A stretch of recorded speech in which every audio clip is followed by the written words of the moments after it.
Hi, my name is Martin Koehring. I'm the head of the Economist Group's World Ocean Initiative, which imagines an ocean in robust health and with a vital economy. The World Ocean Summit is an integral part of the work we do. We work very hard to accelerate sustainable ocean economy. We provide analysis and research and content on a weekly basis. And you can find out more about the initiative's work, including the coverage on the key themes discussed during this summit on our website, ocean.economist.com. So I'd really like to welcome you to this innovation-focused plenary panel on blue biotech. Marine biotechnology has the potential to offer great new solutions to global challenges. It can be a great contributor as well to economic and social prosperity. So it's really exciting to focus in this session on identifying how industry, society, and science can collaborate to work towards ways to deliver on the promise of marine biotechnology and address some of the ethical, legal questions as well, some of the challenges in kind of scaling up in the sector as well. So this is a very exciting topic to address, and that's why I'm so excited to have two excellent and very experienced panelists as well. We have Nelly Taheri, the Chief Operating Officer at SaltyCo, and we have Tiago Pitta, Cunha, he's at the Board of Directors at Oceano Azul Foundation. You'll find the full biographies of our panelists today on the screen under this media player. So without further ado, I would like to start on this really interesting topic by asking Tiago about blue biotechnology. It's really about harnessing marine organisms to develop new products. Why is a philanthropic organization such as Oceano Azul, which is obviously focused on ocean conservation, working on promoting blue biotech? Hello, Martin, and thank you very much for your question. And also, it's a pleasure to participate. Indeed, it might look a bit odd that an ocean conservation foundation, philanthropic organization, looks at blue biotechnology. But the fact is that the vision of the foundation is that we are in such a deep crisis, a climate crisis, a biodiversity crisis with species extinction, that the only issue that will save the ocean and solve the nature problems will be to change the economy. So a new economy, which is now understood by many people as being the right path, and which is now also understood by many governments and decision makers, requires that foundations like this one, Oceano Azul, can invest and in a way put the money where the mouth is. We really think that we should be promoting emerging important markets that works towards ocean sustainability, as we believe that blue biotechnology does, because by allowing to grow growth and jobs from the ocean, which do not require bottom trawling, for instance, of harmful fishing, this bioprospection for biotechnology, biotas, as natural raw materials, can be a solution and an alternative.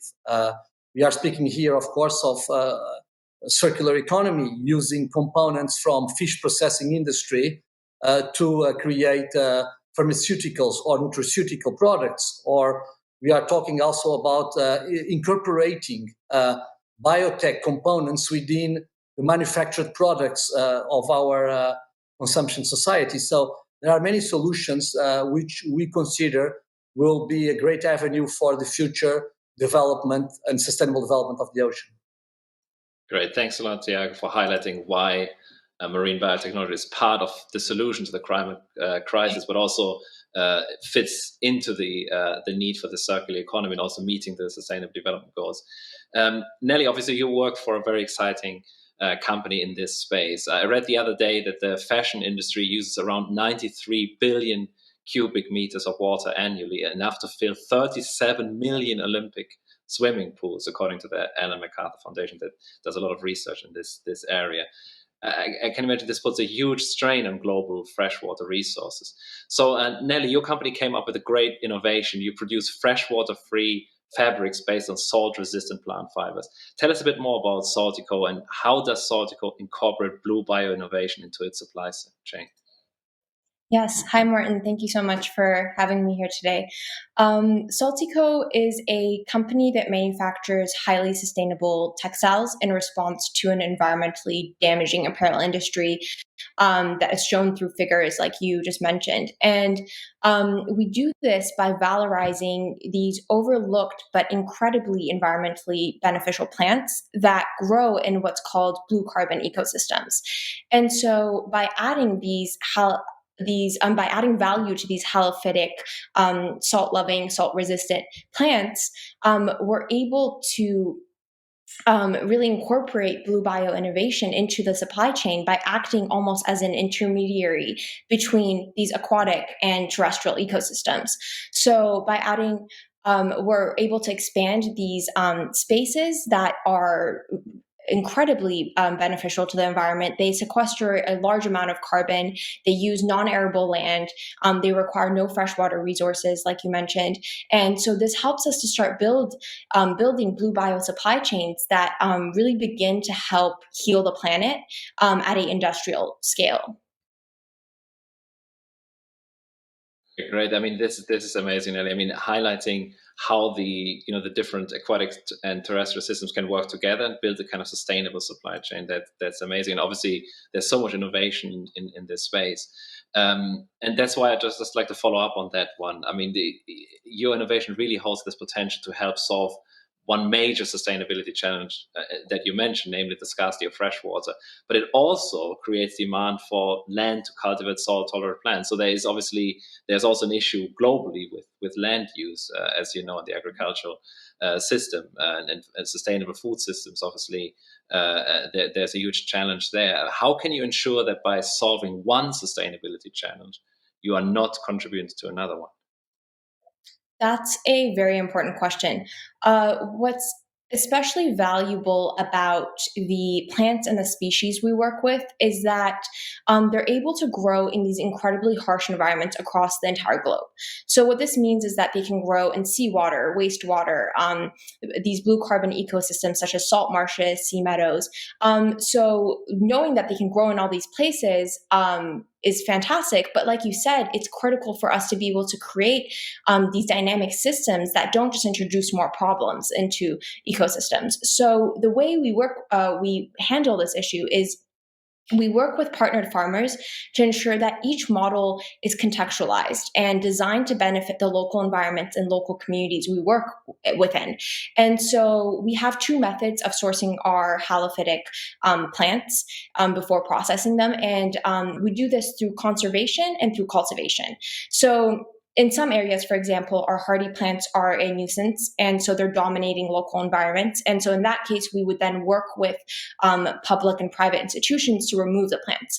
But then in other cases, our plants offer solutions to a rapidly expanding salt affected areas around the world. So even right now, every day globally, we lose about 2,000 hectares of arable land due to over irrigation and due to rising sea levels.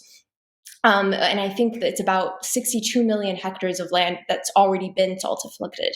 So by cultivating salt tolerant plants in areas where yields of freshwater dependent plants are declining, we can then offer huge value for the farmers in those local communities, whilst also freeing up arable land for growing food crops. Like you said, we're running out of land as well.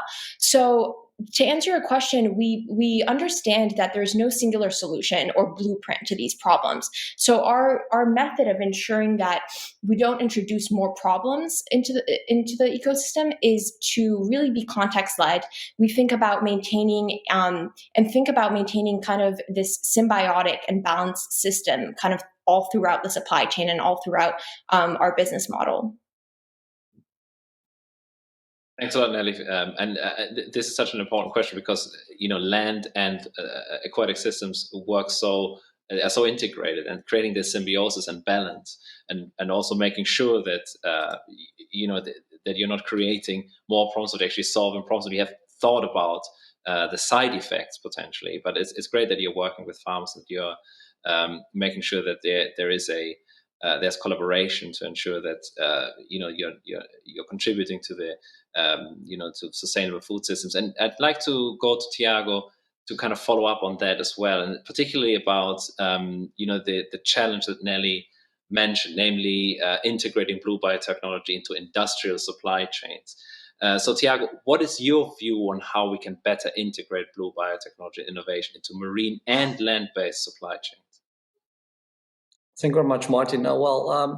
Indeed, we have to look at blue biotech as an emerging market and emerging sector, which unfortunately, for maybe lack of incentives and the correct public policies, it hasn't grown in the last 20 years as much as we could expect.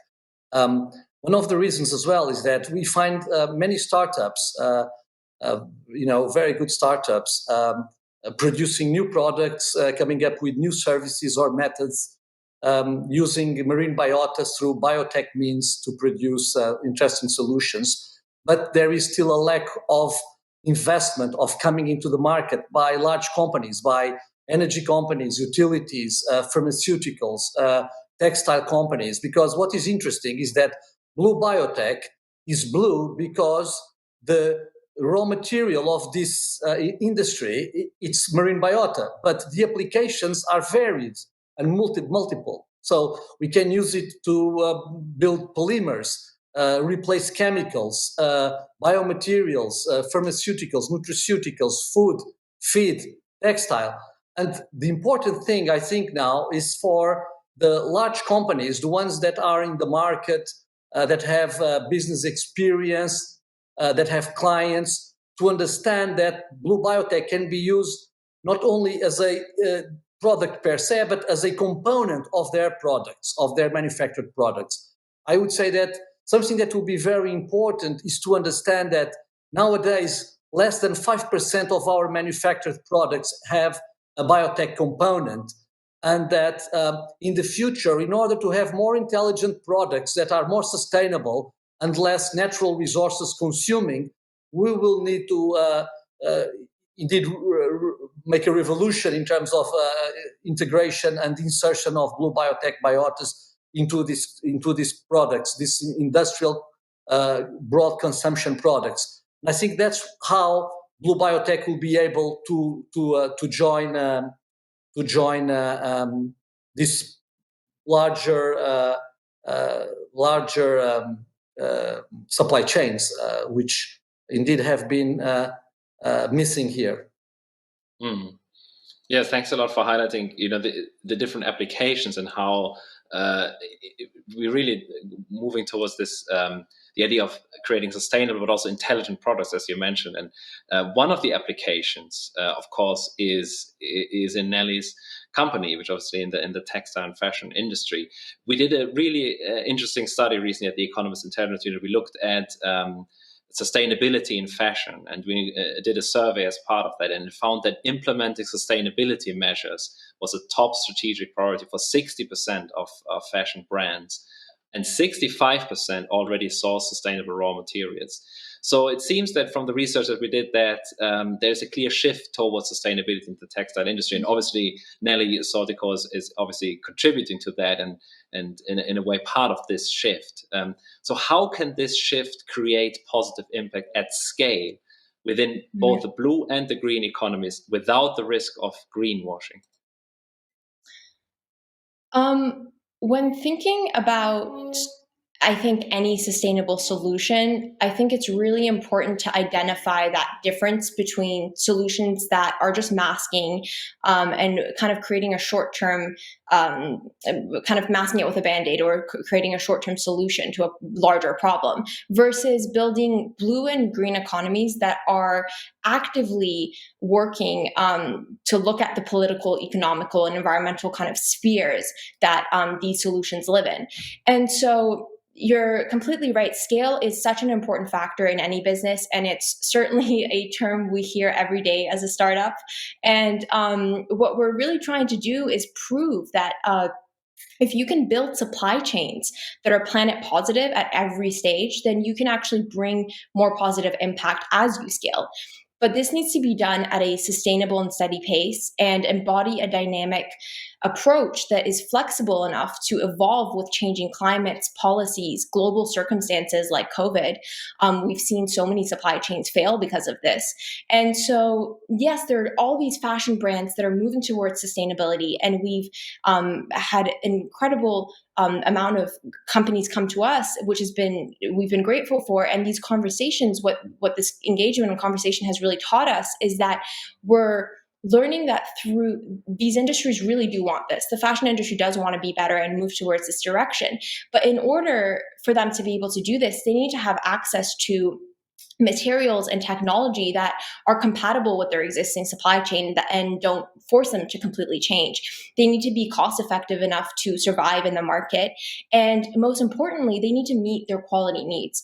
So to answer your question, in order to see this shift, if we really want to be able to see this shift happen, we need to create solutions that don't compromise on these needs and rather work with and for nature in the process of delivering these technologies, innovations, and materials, rather than trying to kind of forcefully fit sustainability into these brands' business models, whatever industry it is, whether it's fashion or anything else. Great, thanks a lot, Nelly. And I think you highlighted the importance really of this, the context, the political economic context in which these climate positive supply chains, as you call them, operate. And that is also where obviously Tiago and your organization comes in, because you work a lot with different groups. I mean, not just business, of course, you have with civil society and government and so on. I mean, you have the Rise Up Blue Call to Action, for example, at Oceano Azul, that brings together fisher folk, indigenous people, civil society actors, philanthropic organizations, governments, corporations, and so on, for this kind of joint action to safeguard the ocean. So how can a similarly diverse alliance support the sustainable development of blue biotech? The foundation through Rise Up, which is, as you said, an alliance that we have built that involves more than 450 organizations worldwide, with one single goal, which is to bring an agenda before decision makers, which, in our opinion, will be able to save the oceans in the next 10 years. So it's very concrete, bold, and fair number of actions. This is done with many different stakeholders, not only philanthropic organizations, not only nature conservation organizations, also fish folks associations, indigenous peoples federations. So we wanted to have a say from civil society on as broad as possible perspective. The same can be valid for the emergence of blue biotech. In many ways, one of the problems as well associated with this industry still is the fragmentation of the many and different startups and their own research and their own product development, and the need for a critical mass to emerge, so that cooperation between them developed around some flagship strategic projects, either on the natural resources, for instance, on products that are natural resources like algae, microalgae, or macroalgae, or on given applications.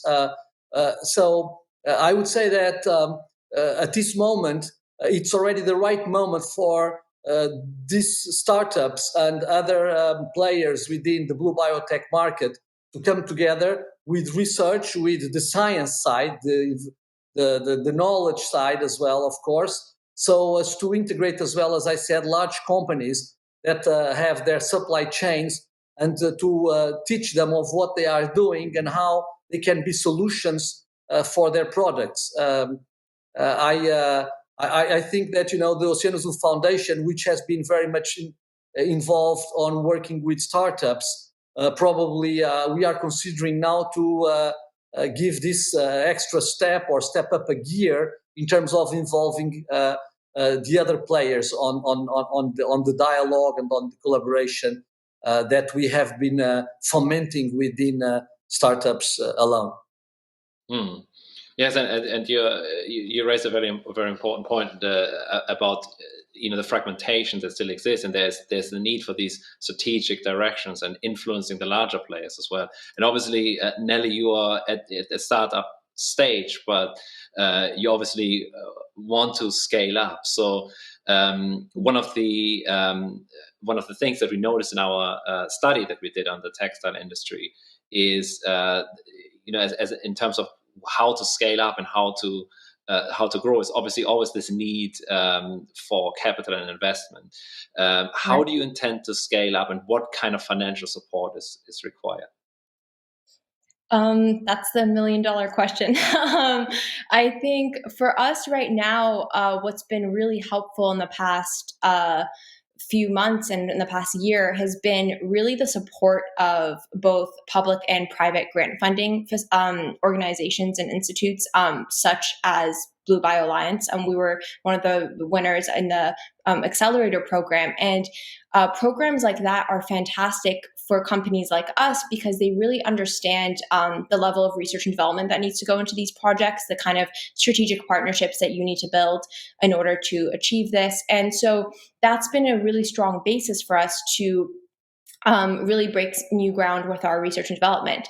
Moving forward, though, we are looking at partners to kind of help us scale. And specifically, we're after partners that see value and see the potential growth in the blue and green economic sector, and are kind of willing to come on this journey with us for this responsible and rapid growth that will, ultimately, that has a lot of potential, but also needs a lot of attention in looking at the entire supply chain from really every perspective. Mm. And you mentioned accelerator programs and the need for strategic partnerships, and obviously, Tiago, you have a lot of experience with that because at Oceano Azul's Blue Bio Value Accelerator Program, you have supported blue biotech startups from around the world since 2018. So from your experience with this accelerator program, what can promising startups like the ones in your program or SaltyCo, for example, do to scale up? What's your main advice, and what support is available for blue biotech startups? Well, companies like SaltyCo, which it was great to see it competing and winning the Blue Bio Value Program of 2020, face a lot of barriers indeed, and so they need to be very creative and very persistent, very resilient. I would say that, of course, one of the ways is to do what SaltyCo did, which is to run to programs like Blue Bio Value, so that you try to accelerate your learning curve in many ways, either on the business side of it, so on the business intelligence aspect of your company. And mind you that, startups on Blue Biotech tend to be very focused on the offer, therefore on what the product they are developing. They tend to come from physical sciences areas of the academia, and therefore being less focused on the demand than on the offer, because the offer is what they are developing, and being very perfectionist with the product they are developing. So it's very important that they understand more about the market, and that they understand more about the demand, so that they get their way into those supply chains that you mentioned and that we discussed here early on in this conversation. Also, I think, as I said, that it is very important that without selling your commercial secrets, so to say, or your technology secrets, that you engaged with others in developing products, in marrying solutions, in building up these solutions on a more collective way. I think that that's probably a very interesting way to go forward. Now, of course, there are a lot of barriers there, but of course, this is something that we could also discuss further, which will need to be overcome for this market to accelerate. Great, and thanks a lot for highlighting. I mean, this is a problem not just in this particular sector, but more broadly, this focus on the product rather than the market. So understanding the market is really vital, and understanding the barriers in the market is also really important. Just looking at the time, kind of going towards the final stretch of the conversation. So I'd like to ask you a little bit about your vision for the future, and maybe we can incorporate some of those barriers as well into the conversation. For Nelly, what are those kind of barriers that you're seeing in terms of taking your business to the next level, and what is your vision for Saltico for the next 5 years or so? In terms of barriers, I think every startup comes with a great deal of them. But within the sector, one thing that was a barrier, but also interestingly was one of our driving factors of taking this from a concept and turning it into a business, was that there was a great deal of demand in the market, and fashion brands were really excited right off the bat. But in order to actually create blue and green economies, rather than, like I was mentioning earlier, greenwashing, it requires a great deal of attention to your research and development and to your supply chains as well. So ensuring you have secure feedstock, you're scaling responsibly. And so balancing that kind of responsible growth with this excitement of wanting to commercialize right away was really one of our biggest barriers, I think. And what helped us overcome it, I think, is finding these brands that have the willingness to grow with us and help us move through these different steps together, and really believe in this long-term vision. And I'm being cautious of time, in terms of our vision at SaltyCo for the next 5 years, and I think within the next 3 years, we really see SaltyCo going towards the international market and starting to make real impact in equatorial regions through regenerative agricultural practices, and to begin to launch these larger projects with global brands that we have underway right now.